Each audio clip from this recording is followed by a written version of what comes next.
Bienvenue, toi qui m'écoutes pour la première fois, parce que je sais que chaque semaine, il y a toujours une personne qui nous écoute pour la première fois. Bienvenue, si tu as l'habitude de nous écouter, si tu as l'habitude de te connecter les mardis, mercredis, jeudis, à partir de 21h, heure de New York, pour t'éduquer, pour enrichir ton esprit avec les oracles et les mystères qui sont cachés dans la parole de ton Créateur.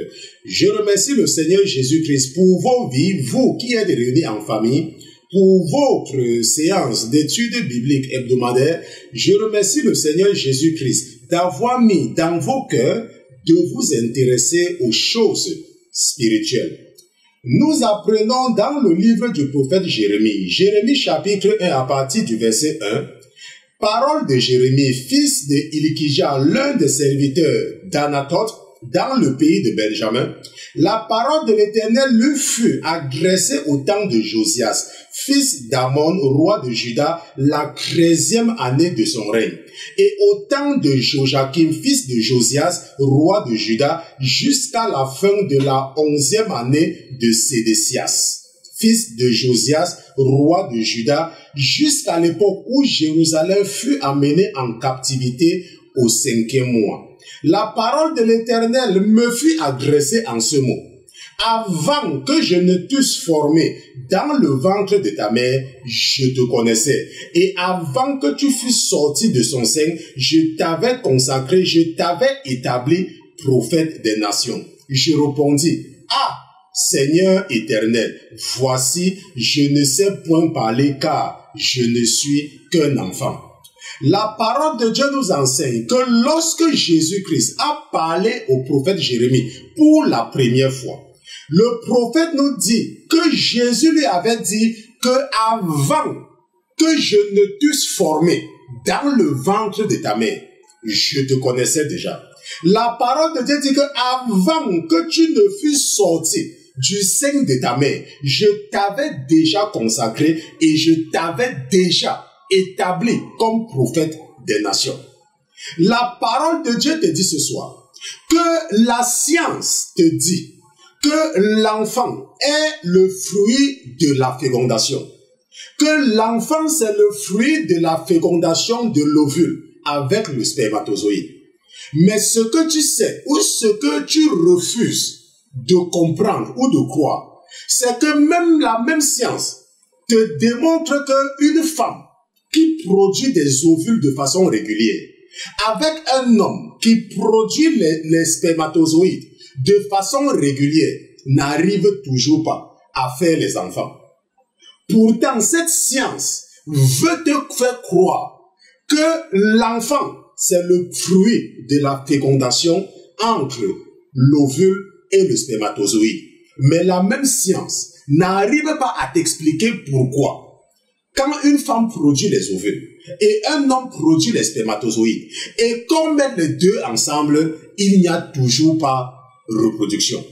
Mais ce soir, ton Dieu t'informe et te dit de lui faire confiance parce que si tu as besoin d'un enfant et que tu n'arrives toujours pas à avoir cet enfant, ce soir, tu as reçu la révélation que l'enfant, c'est Dieu qui donne. Que l'enfant n'est pas ce que la science t'a fait croire jusqu'aujourd'hui. Que l'enfant, c'est Dieu qui dépose dans le ventre de la femme. Je remercie le Seigneur Jésus-Christ pour ta vie. Ce soir, nous allons voir quelque chose de très important et quelque chose qui va certainement sauver beaucoup de vies pendant que nous allons parcourir le chapitre 15 du deuxième livre des prophètes Samuel et Nathan. Nous allons voir ce soir que parfois il est nécessaire que tu te lèves et que tu fuis. Donc nous intitulons l'étude biblique de ce soir « Lève-toi et fuis ». Ça, c'est le sujet de l'étude biblique de ce soir. Mais avant toute chose, avant de nous aventurer à utiliser la chair et le sang pour enseigner les princes et les princesses que vous êtes, parce que votre Père est un roi, mais pas n'importe quel roi, parce que lui c'est Jésus-Christ, Nous allons d'abord nous assurer de sa présence dans ce studio.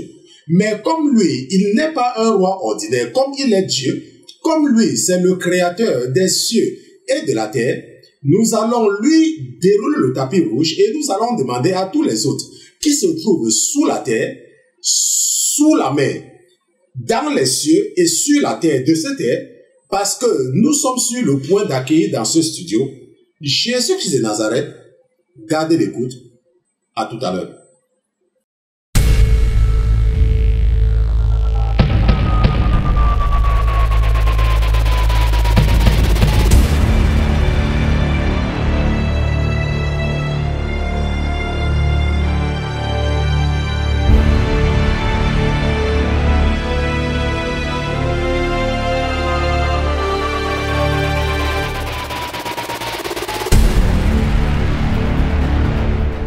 Nous levons les yeux vers notre montagne, nous levons les yeux vers la montagne de notre vie où se trouve notre Dieu. Seigneur Jésus, ce soir, nous levons les yeux vers le mont Sinaï, nous levons les yeux vers le mont Sion.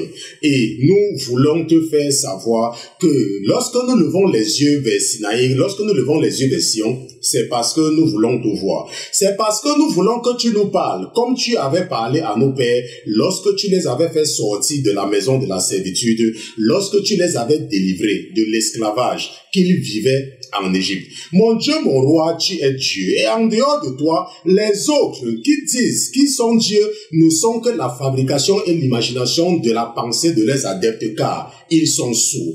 Ils sont tellement sourds qu'ils n'avaient pas compris que c'est toi qui durcissais le cœur de Pharaon afin de pouvoir démontrer à ceux qu'ils adoraient et qui croyaient qu'ils étaient des dieux qu'ils n'étaient rien, parce que lorsque tu parles, alors ils se taisent. Tu avais démontré au Dieu qui commande les grenouilles, tu avais démontré au Dieu qui commande les insectes, tu avais démontré au Dieu qui fait même tomber la pluie et les grêlons que en dehors de toi, il n'y a pas un autre.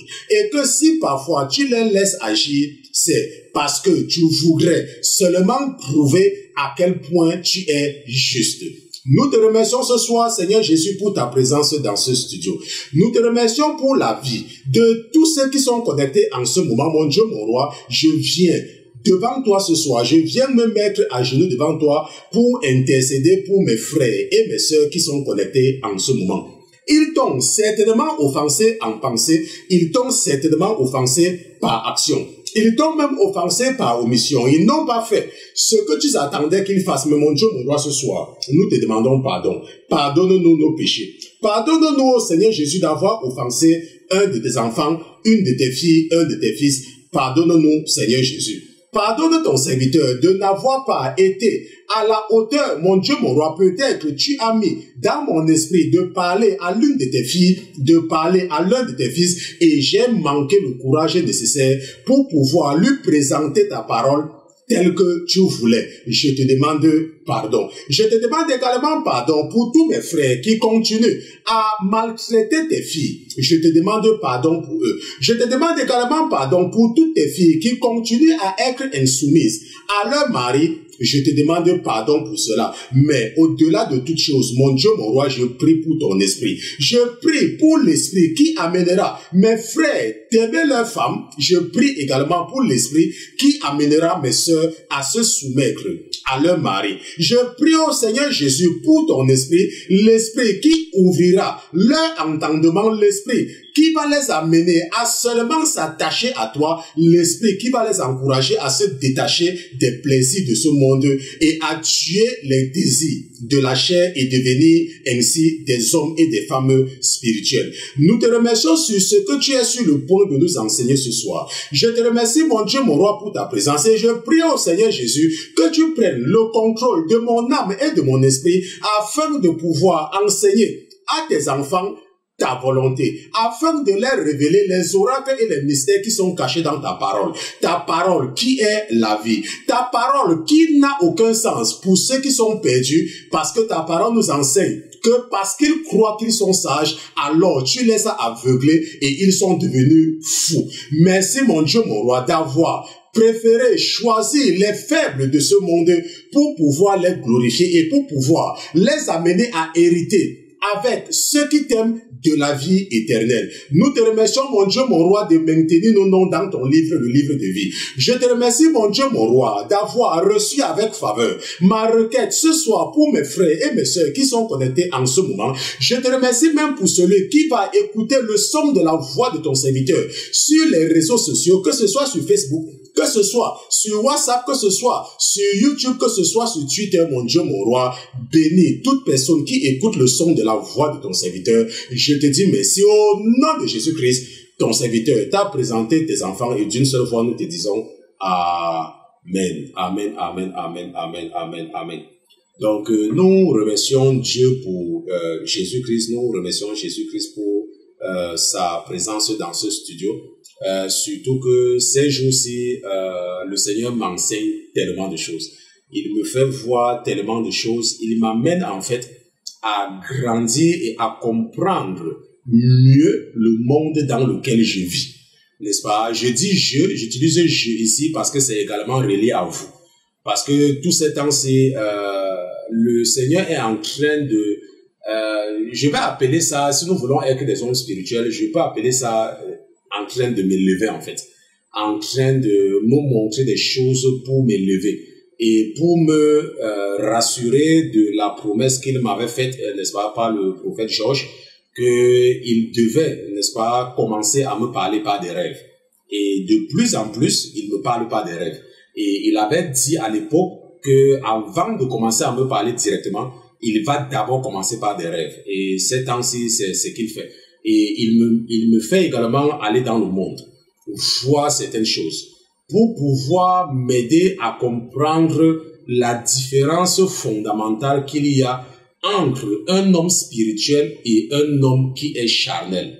N'est-ce pas? Pour m'amener à comprendre. Je dis que je suppose parce que ces jours-ci là, par rapport aux choses que je vois quand je suis dans le monde, qu'est-ce que j'appelle être dans le monde? Ça veut dire quand je me rends dans des milieux où je n'ai jamais été avant, et que je vois le comportement des gens dans ces milieux-là, ça m'amène à voir à quel point, n'est-ce pas, nous, les enfants de Dieu, nous sommes différents. Ok, ça m'amène à voir à quel point. Parce que ça va peut-être vous paraître, peut-être vous ne comprenez pas, mais si tu te retrouves dans certains milieux, c'est en ce moment que tu vas te rendre compte que tu es en fait quelqu'un de spirituel et que tu n'es plus quelqu'un de charnel. Parce que tu vas te rendre compte que les choses de ce monde ne te disent plus rien. N'est-ce pas? L'habillement ne te dit plus rien. N'est-ce pas? Les chaussures ne te disent plus rien. C'est à peine même que tu connaisses le nom de deux marques. Ok, peut-être ces noms sont encore dans ta mémoire parce que tu avais l'habitude de les avoir. Mais lorsque tu deviens un enfant de Dieu, tout ce qui t'intéresse, c'est de porter un habit sur toi. Tu n'es plus intéressé à la mode. Ça ne t'intéresse plus. Mais tu ne peux pas te rendre compte facilement à moins que le Seigneur te ramène dans ce monde-là. Ok? Et c'est ce qu'il essaie de nous montrer ces jours-ci. Et je le remercie pour vos vies parce que plus je grandis spirituellement, plus vous en profitez. Est-ce qu'on se comprend? Plus je grandis spirituellement, plus vous en profitez. Plus le Seigneur me fait des révélations, plus je vous révèle également ce qu'il m'a révélé. Supposons que le Seigneur dise que il y aura peut-être un coup d'État au Niger. Supposons qu'il me révèle cela. N'est-ce pas? Moi, je vais venir vous dire qu'il y aura un coup d'État au Niger.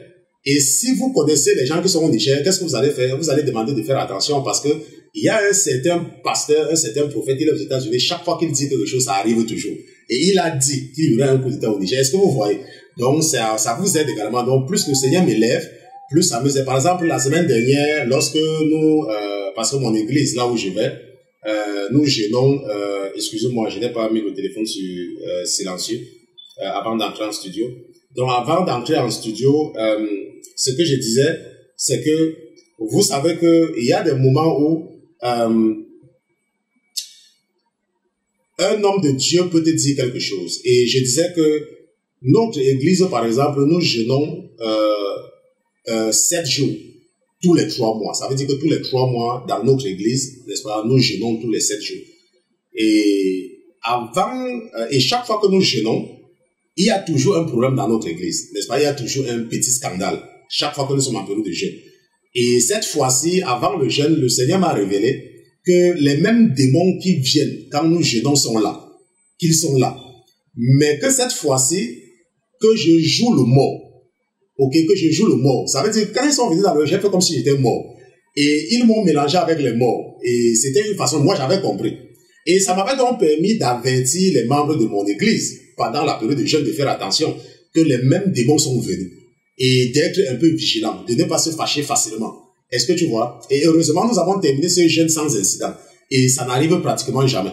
Donc, je voulais dire que chaque fois que vous avez un prophète, chaque fois que vous avez l'occasion d'avoir quelqu'un à qui Dieu parle, bon, je suppose bien, n'est-ce pas? Parce que comme il ne me parle pas encore directement, tout ce que je fais là, c'est toujours par supposition. Ok? Donc, je suppose que si Dieu me parle, ok, si Jésus-Christ me parle de façon audible, n'est-ce pas? Pas forcément de façon visuelle, de façon audible, et me fait voir des choses, c'est une bénédiction pour vous. Parce que je vais vous révéler ce que il m'a montré. Il peut peut-être me dire qu'actuellement, il y a telle personne qui est en train de t'écouter. Et la personne a tel problème. Donc, tu vois donc que si le Seigneur m'élève et qu'il me donne, n'est-ce pas, ce don-là, je pourrais vous dire pendant que je vous enseigne qu'il y a quelqu'un qui est connecté, qui est peut-être à tel endroit, qui a tel problème. Et le Seigneur me dit de te dire que, n'est-ce pas, et ça va t'aider, n'est-ce pas, ça va t'aider à te délivrer, ça va te délivrer en fait. On se comprend. C'est pour cela que ce soir, en étudiant le sujet « Lève-toi et fuis », l'Esprit a attiré mon attention là-dessus. Ok? Que arrête-toi sur ce sujet, je voudrais que tu enseignes ça à tes frères et à tes sœurs. Lève-toi et fuis. Pour comprendre ce que ça veut dire exactement, nous allons partir ensemble dans 2 Samuel chapitre 15. Donc, allons ensemble dans 2 Samuel chapitre 15. Et rappelle-toi que lorsque, comment il s'appelle? Lorsque, la Bible nous enseigne que lorsque David va coucher avec la femme de Uri, Bathsheba, la mère de Salomon, il va faire quelque chose de terrible, quelque chose d'horrible. Non seulement il va coucher avec la femme de quelqu'un, mais il va également tuer le mari de cette femme. Et Dieu va, n'est-ce pas, prononcer certaines choses contre lui. Il va prendre des décisions.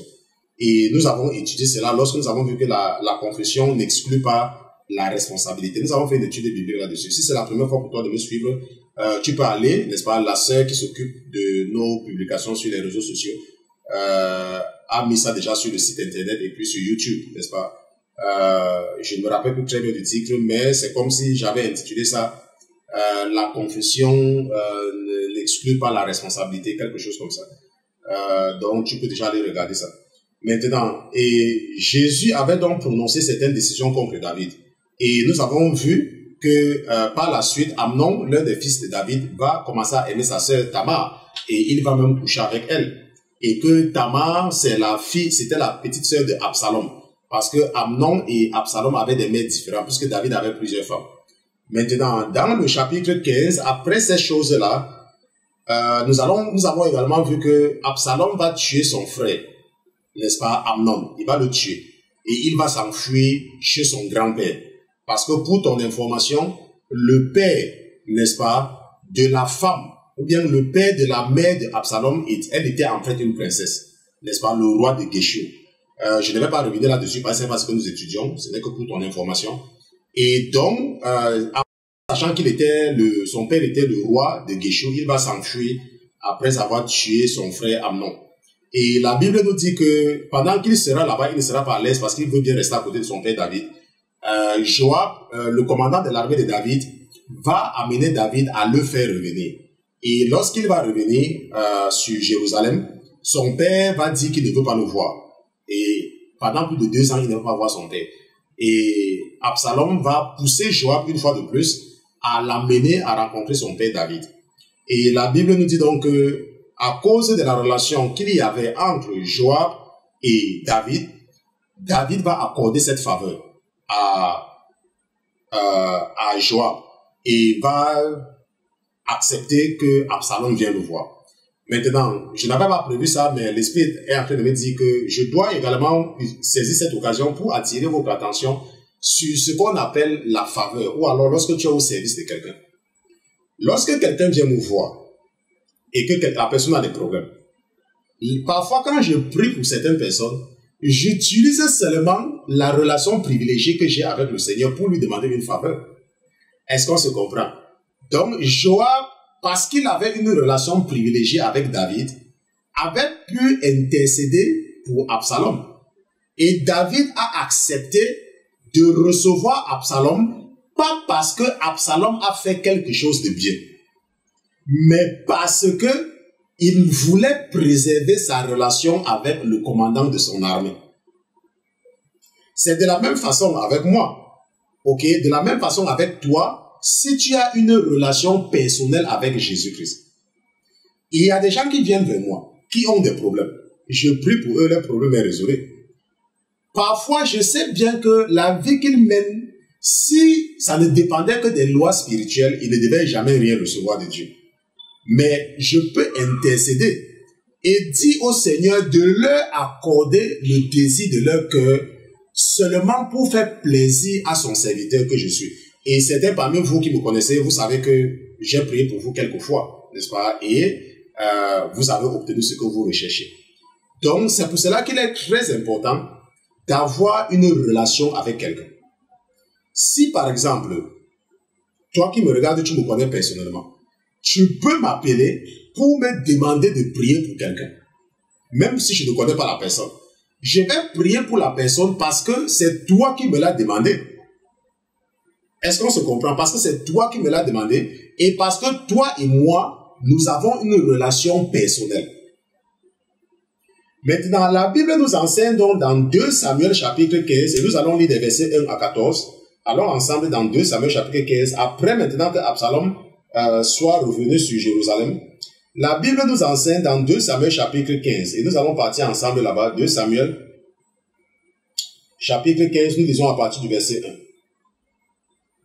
La Bible dit qu'après cela, Absalom se procura un char et des chevaux et 50 hommes qui couraient devant lui. Il se levait de bon matin et se tenait au bord du chemin de la porte. Et chaque fois qu'un homme ayant une contestation se rendait vers le roi pour obtenir un jugement, Absalom l'appelait et disait « De quelle ville es-tu » Lorsqu'il avait répondu « Je suis d'une telle tribu d'Israël », Absalom lui disait « Vois, ta cause est bonne et juste, mais personne de chez le roi ne t'écoutera. » Absalom disait « Qui m'établira juge dans le pays? Tout homme qui aurait une contestation et un procès viendrait à moi et je lui ferai justice. » Et quand quelqu'un s'approchait pour se prosterner devant lui, il lui tendait la main, le saisissait et l'embrassait. Absalom agissait ainsi à l'égard de tous ceux d'Israël qui se rendaient vers le roi pour demander justice. Et Absalom gagnait le cœur des gens d'Israël. Au bout de 40 ans, Absalom dit au roi, « Permets que j'aille à Hébron pour accomplir le vœu que j'ai fait à l'Éternel, car ton serviteur a fait un vœu pendant que je demeurais à Geshur en Syrie. J'ai dit, si l'Éternel me ramène à Jérusalem, je servirai l'Éternel. » Le roi lui dit, « Va en paix. » Et Absalom se leva et partit pour Hébron. Absalom envoya des espions dans toutes les tribus d'Israël pour dire, « Quand vous entendrez le son de la trompette, vous direz, Absalom règne à Hébron. » 200 hommes de Jérusalem qui avaient été invités accompagnaient Absalom et ils le firent en toute simplicité sans rien savoir. Pendant qu'Absalom offrait les sacrifices, il envoya chercher à la ville de Gilo Achitophel le Gilonite, conseiller de David. La conjuration devint puissante et le peuple était de plus en plus nombreux auprès d'Absalom. Quelqu'un vint informer David et lui dit, « Le cœur des hommes d'Israël s'est tourné vers Absalom. » Et je voudrais maintenant que tu écoutes très bien ce qui va se passer. Verset 14. Et David dit à tous ses serviteurs qui étaient avec lui à Jérusalem, « Levez-vous, fuyons, car il n'y aura point de salut pour nous devant Absalom. Hâtez-vous de partir, sinon il ne tarderait pas à nous atteindre et il nous précipiterait dans le malheur et frapperait la ville du tranchant de l'épée. » La parole de Dieu au verset 14, et David dit à tous ses serviteurs qui étaient avec lui à Jérusalem, levez-vous, fuyons, car il n'y a point de salut pour nous devant Absalom. J'ai lu 2 Samuel chapitre 15, des versets 1 à 14. Et je rappelle que le sujet de l'étude biblique de ce soir, c'est lève-toi et fuis. Je pense que maintenant tu comprends, n'est-ce pas? Au départ, lorsque j'ai dit, nous allons voir que parfois il est nécessaire de se lever et fuir, et je sais qu'il y a beaucoup de personnes qui n'ont pas compris, et certains se sont dit que, pasteur Christian est encore sorti avec l'autre aujourd'hui, n'est-ce pas? Mais je pense que maintenant vous avez compris, et que vous comprenez déjà. Maintenant, qu'est-ce qui se passe ici? Il faut toujours avoir en idée que Dieu avait déjà dit à David qu'il devait faire venir l'épée dans sa maison. Est-ce que tu te rappelles? N'est-ce pas? Si tu lis les chapitres précédents après, lorsque David a couché avec Bathsheba, tu peux aller lire, n'est-ce pas? C'est peut-être 2 ou 3 chapitres avant. Jésus avait déjà dit à Absalom que l'épée viendra dans sa maison.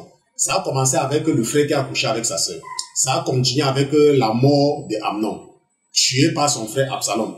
Et maintenant, l'esprit va prendre le contrôle d'Absalom et va amener Absalom à faire un coup d'état contre son propre père, David.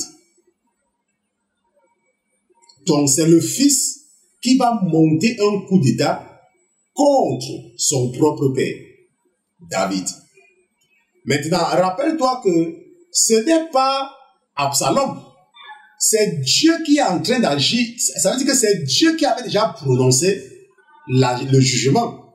Et je vous ai expliqué que Dieu est tellement bon qu'il ne peut même pas faire du mal à une mouche. Est-ce qu'on se reprend? Dieu ne fait du mal à personne. Ce n'est pas notre Dieu que nous servons. Il est tellement bon pour ça. Mais il est juste. Donc, chaque fois que tu poses un acte injuste, je vous ai expliqué que l'accusateur, qui est le diable, va t'accuser. Et s'il gagne le procès, on va donc lui donner l'autorisation de venir te faire quelque chose. On va lui donner l'autorisation et on va lui dire ce qu'il peut faire conformément, n'est-ce pas, aux lois spirituelles. On peut peut-être lui dire de te donner le cancer. On peut peut-être lui dire de faire que tu perdes un œil. On peut peut-être lui dire de faire que tu n'accouches pas. On peut peut-être lui dire de faire que tu aies, n'est-ce pas, le diabète. On peut peut-être lui dire de faire qu'on te coupe les pieds. On peut lui dire n'importe quoi. On peut lui dire, par exemple, de te faire perdre ton travail, n'est-ce pas, de faire que ta femme t'abandonne, que ton mari t'abandonne. On peut prendre n'importe quelle décision contre toi. Maintenant, avant que je ne continue, l'Esprit à moi me demande de lire, parce que j'ai parlé de ça tout à l'heure. Allons un peu dans Deutéronome chapitre 7. Ce n'était pas prévu, mais nous allons partir là-bas pour comprendre quelque chose. Maintenant, la Bible dit dans Deutéronome chapitre 7 à partir du verset 2 que lorsque l'Éternel ton Dieu te les aura livrés et que tu les auras battus, tu les dévoreras par interdit, tu ne traiteras point d'alliance avec elles et tu ne leur feras point de grâce. Tu ne contracteras point de mariage avec ces peuples, tu ne donneras point tes filles à leurs fils et tu ne prendras point leurs filles pour tes fils. Car ils détourneraient de moi tes fils qui serviraient d'autres dieux et la colère de l'Éternel s'enflammerait contre vous. Ils te détruiraient promptement. Voici au contraire comment vous agirez à leur regard. Vous renverserez les autels, vous briserez leurs statues, vous abattrez leurs idoles et vous brûlerez au feu leurs images taillées. Car tu es un peuple saint pour l'Éternel ton Dieu. L'Éternel ton Dieu t'a choisi pour que tu fusses un peuple qui lui appartienne entre tous les peuples qui sont sur la face de la terre. Ce n'est point parce que vous surpassez en nombre tous les peuples que l'Éternel s'est attaché à vous et qu'il vous a choisi, car vous êtes le moindre de tous les peuples, mais parce que l'Éternel vous aime.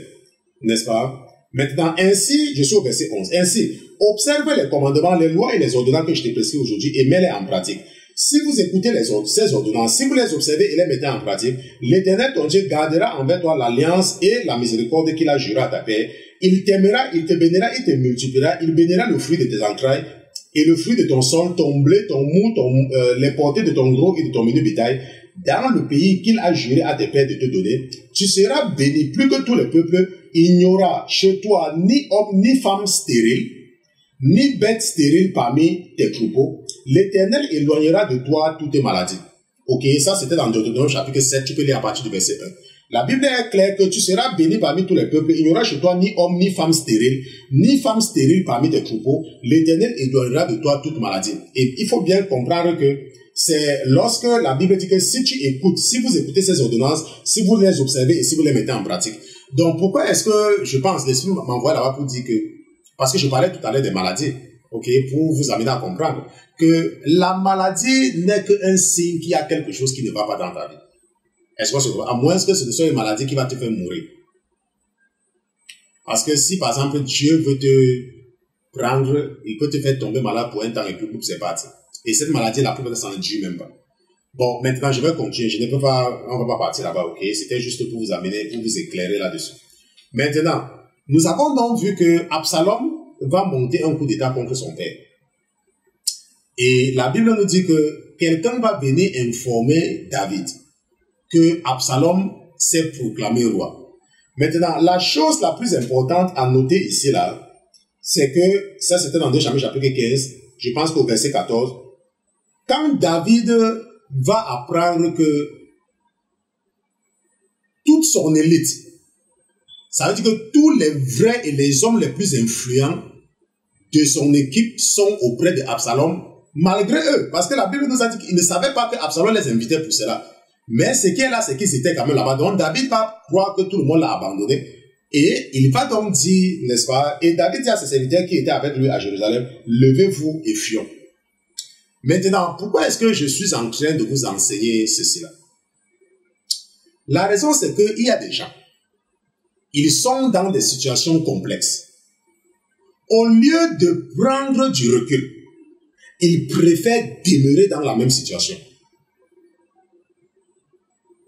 Il y a des gens comme ça. Ils vivent une situation compliquée. Par exemple, je vais commencer par l'homme. Tu es un homme et tu as peut-être fait quelque chose et ta femme s'est fâchée. Et ta femme est en train de bavarder, te raconter des histoires qui sont en train de t'énerver.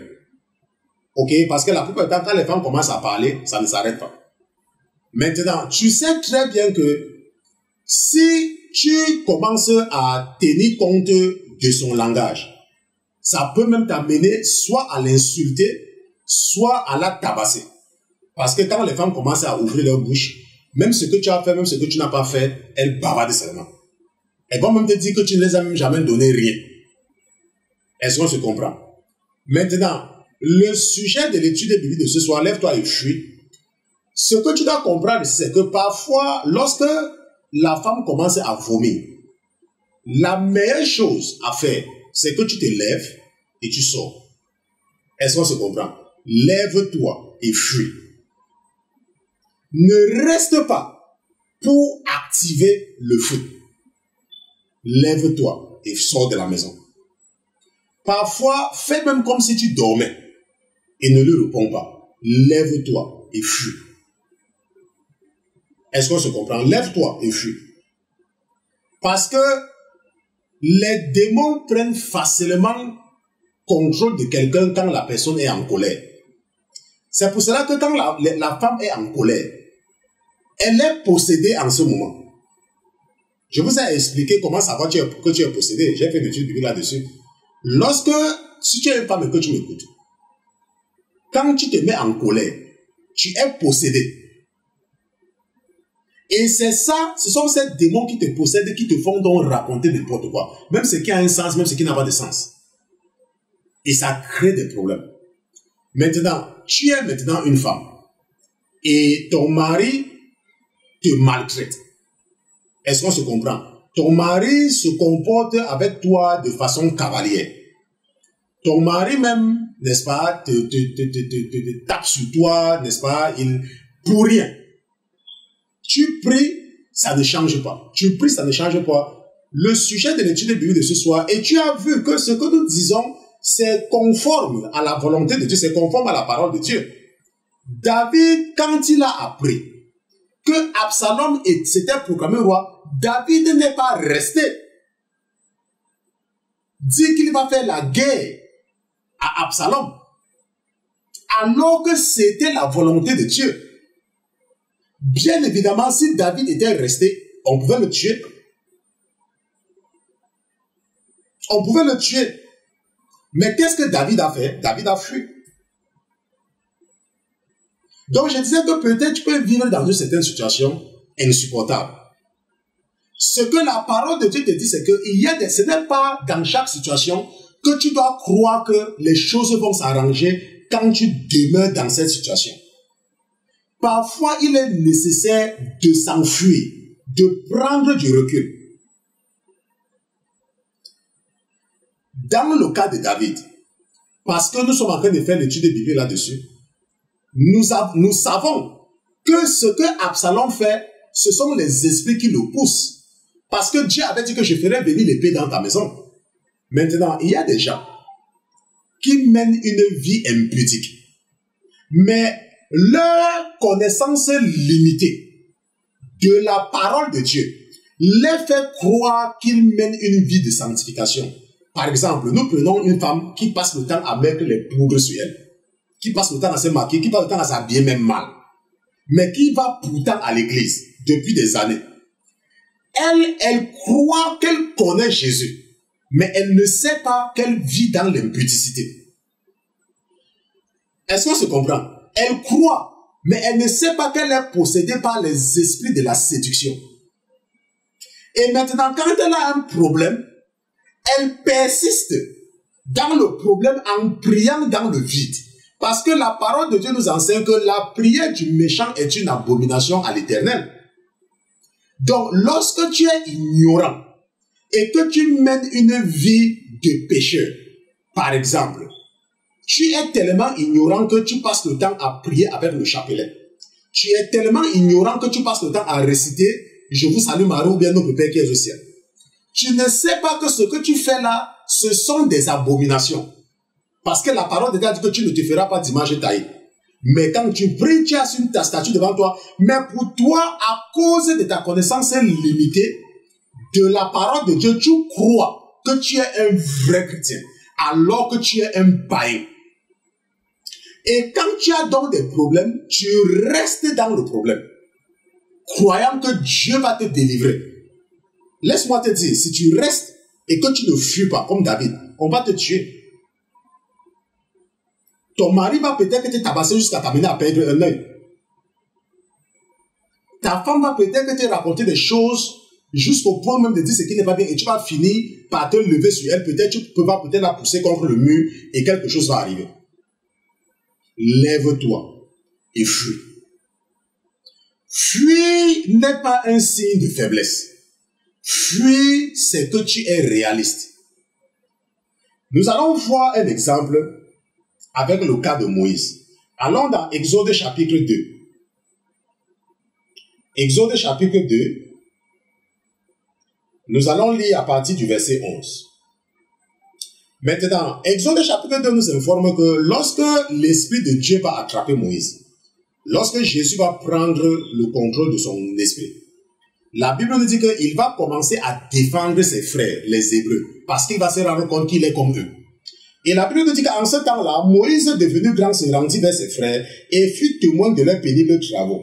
Il vit un Égyptien qui frappait un Hébreu d'entre ses frères. Il le regarda de côté et de l'autre, et voyant qu'il n'y avait personne, il tua l'Égyptien et le cacha dans le sable. Il sortit le jour suivant, et voici deux Hébreux se querellaient. Il dit à celui qui avait tort, « Pourquoi frappes-tu ton prochain ?» Et cet homme répondit, « Qui t'a établi chef et juge sur nous? Penses-tu me tuer comme tu as tué l'Égyptien ?»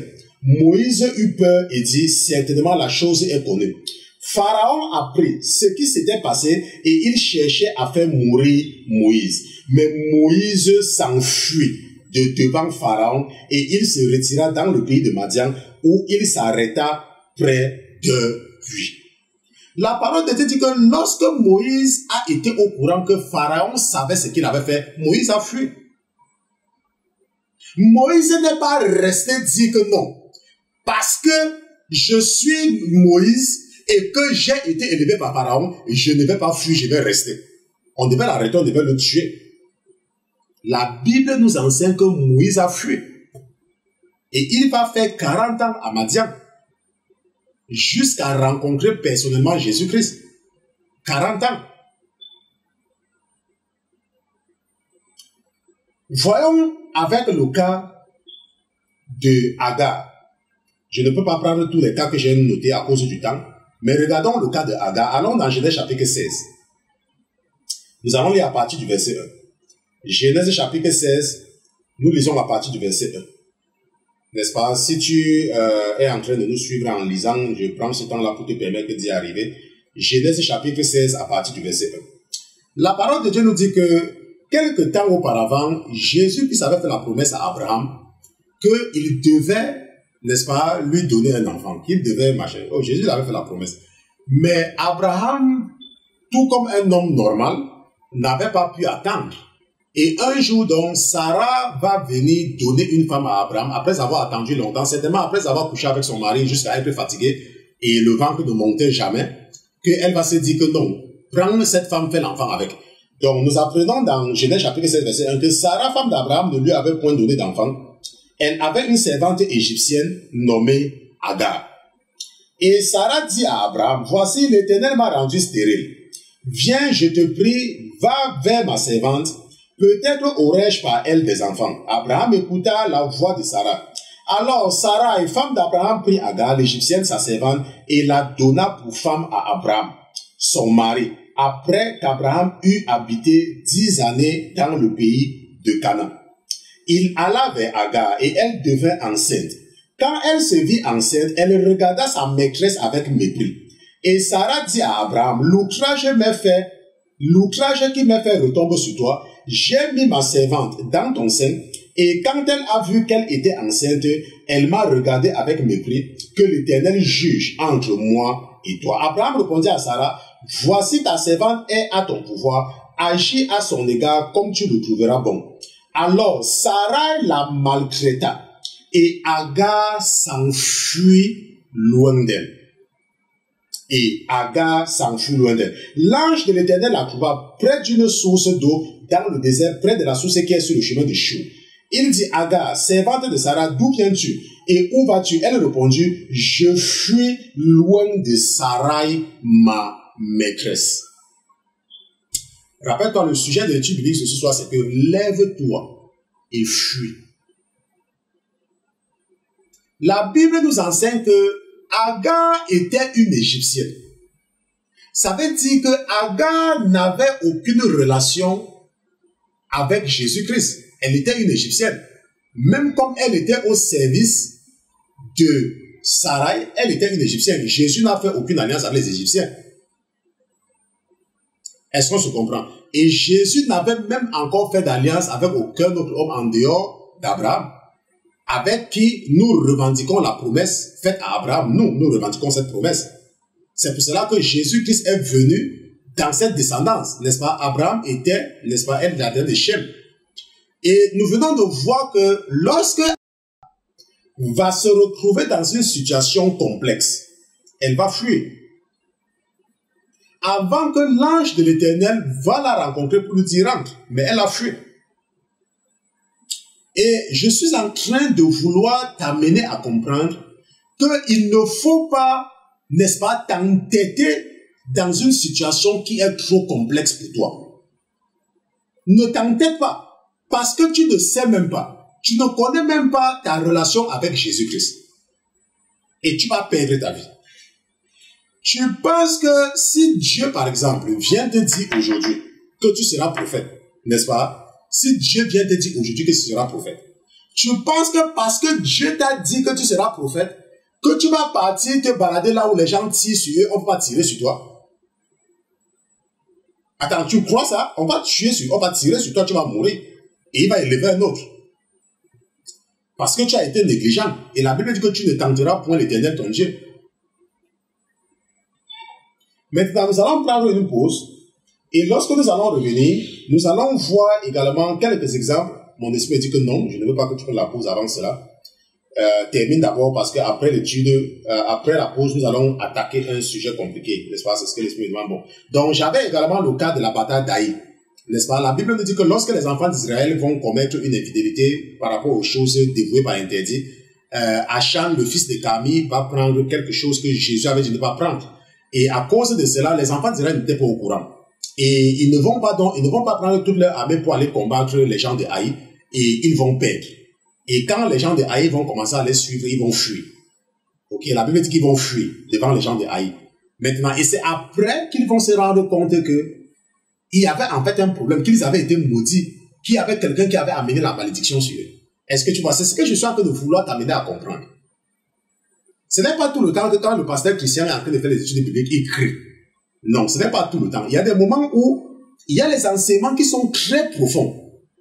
Où vous voyez, je parle calmement. Ça dépend des enseignements. Et ce que je vous enseigne ce soir, c'est quelque chose de très profond. De très profond et de très spirituel. Est-ce que tu me suis? Et peut-être c'est quand tu vas réécouter ce message que tu pourras même comprendre le but de ce message. Donc, nous avons dit que parfois tu peux vivre dans le péché. Tu peux parfois vivre dans le péché. Mais tu crois, à cause de ta connaissance limitée de la parole de Dieu, que tu vis normalement. Et tu t'entêtes dans une situation et tu perds ta vie dans la situation. Il y a des gens, parfois, ils sont malades. Ils refusent d'aller à l'hôpital. Ils croient que Dieu va les guérir. Pourtant, ils vivent dans l'ignorance. Parce que rappelle-toi, la Bible dit clairement que si tu obéis et tu observes, tu ne peux pas tomber malade. Aucune maladie ne viendra sur toi. Donc, normalement, si tu es quelqu'un qui connaît la parole de Dieu, je dis bien normalement, parce que je ne veux pas que tu permettes que le diable te trompe. Si tu es normalement quelqu'un et que tu es honnête avec toi-même et que tu connais la parole, Jésus dit dans Deutéronome chapitre 7 que tu es un vrai chrétien qui observe et obéit ne tombe pas malade. Maintenant, toi, tu es malade. Je ne parle pas des maux de tête. Je ne parle pas que tu as les petits maux de tête ou bien tu as mal dedans. Ça, c'est pas la maladie là-bas. Ok? Ou bien la grippe, ça, c'est pas la maladie. Je parle de la maladie. Quand on parle de la maladie, il faut comprendre que la maladie, ce n'est pas que tu as un petit machin, non, pas ça. Maintenant, et toi, tu dis, oh, je ne veux pas partir à l'hôpital. Jésus va me guérir. Attends, si tu es malade, c'est déjà parce qu'il y a quelque chose qui ne va pas. Donc, toi, t'entêter à ne pas aller à l'hôpital, ce n'est qu'une folie.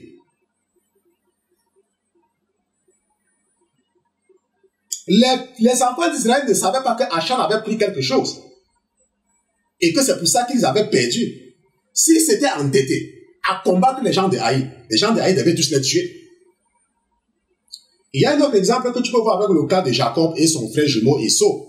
Lorsque Rebecca va dire à Jacob de fuir, parce que Esau avait dit qu'il va le tuer. Pourquoi? Parce qu'il avait volé sa bénédiction. Donc Rebecca, leur maman, va conseiller à Jacob de fuir et aller chez son frère Laban. Et il va rester là-bas jusqu'à épouser ses femmes avant de revenir. Maintenant, nous allons prendre une pause. Je vais demander à mon épouse qui a la régie. Je sais qu'il nous reste juste 8 minutes, une pause de 1 minute.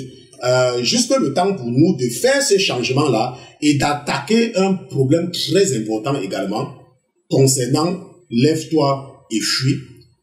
Gardez l'écoute. On se retrouve tout à l'heure.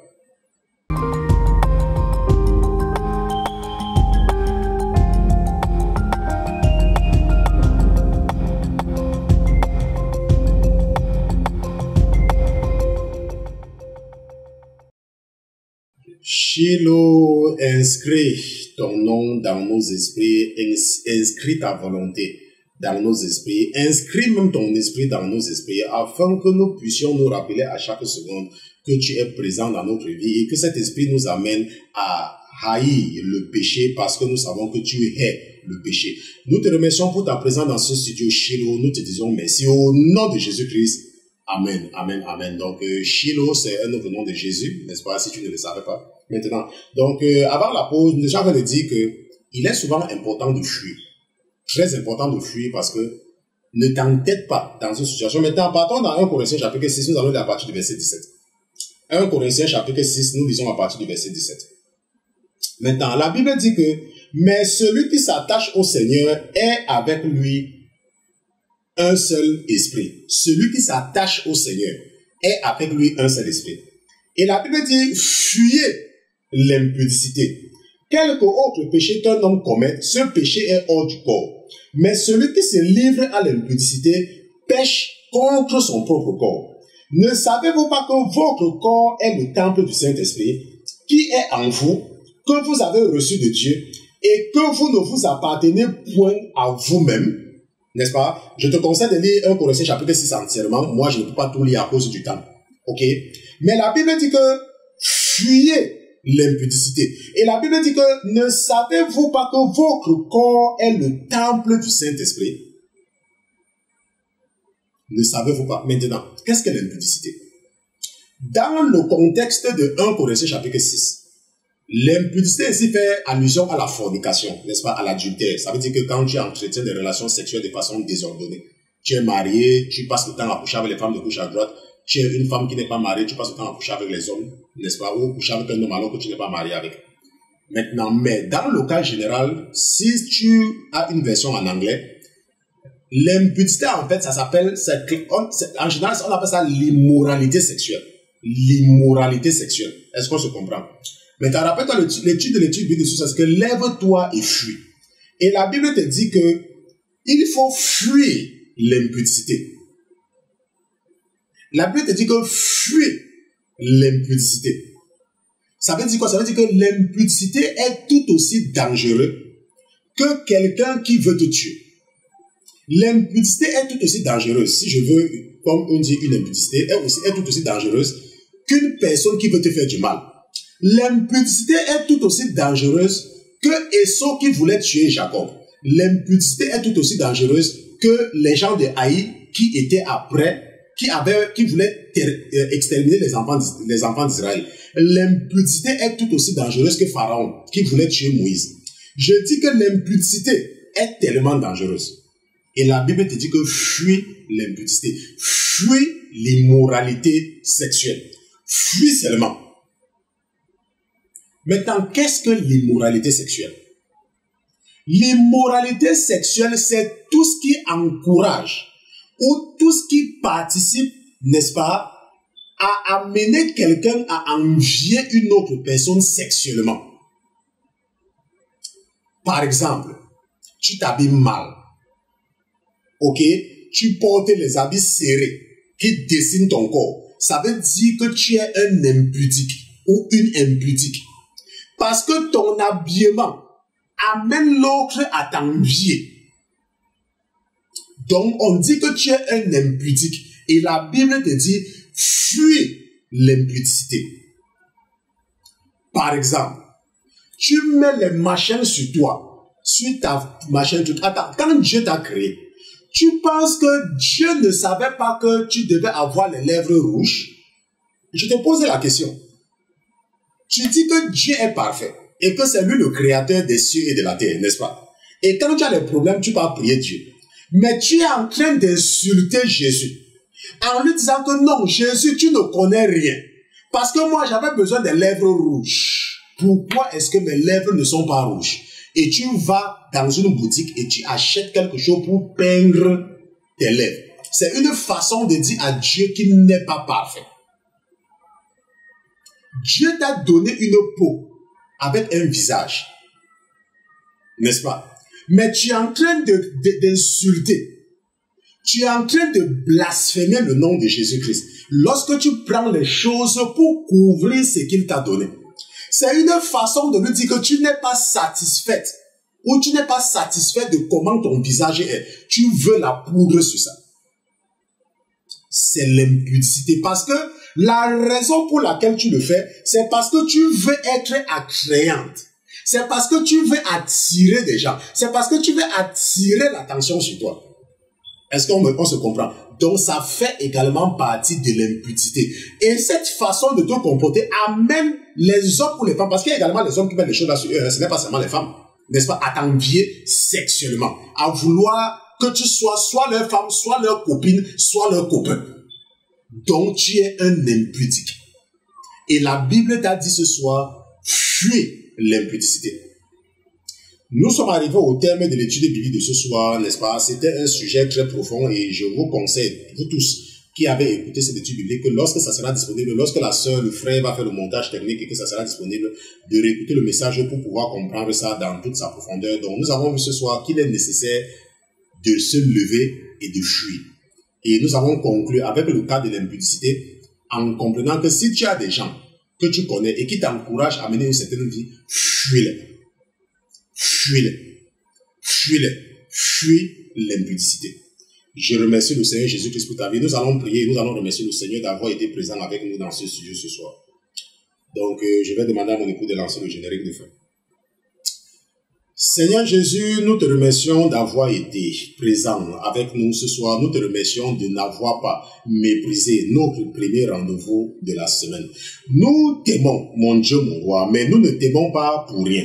Nous t'aimons parce que c'est toi qui nous as d'abord aimés. Tu nous as aimés par le fait que lorsque nous étions encore sous la condamnation de la malédiction, tu es devenu malédiction pour nous afin que la malédiction qui pesait sur nous soit levée. Car ta parole nous enseigne que maudit est celui qui est pendu au bois et toi, tu t'es fait crucifier sur le bois afin de pouvoir nous donner une opportunité d'utiliser le sang versé pour nous purifier, pour nous sanctifier et nous nettoyer de toutes nos iniquités et être dignes d'être identifiés comme les enfants de Dieu. Tes enfants. Nous te remercions également au Seigneur Jésus de nous enseigner tes voies. Nous te remercions de maintenir ton esprit en nous. Nous te remercions pour cet esprit qui nous aide à marcher avec toi. Je te dis merci, mon Dieu, mon roi, pour ta présence quotidienne dans la vie de mes frères et de mes sœurs. Nous te remercions, mon Dieu, mon roi, et nous prions au Seigneur que tu sois avec nous demain et que tu nous aides et que tu inspires nos frères de continuer à nous enseigner afin de nous aider à nous enrichir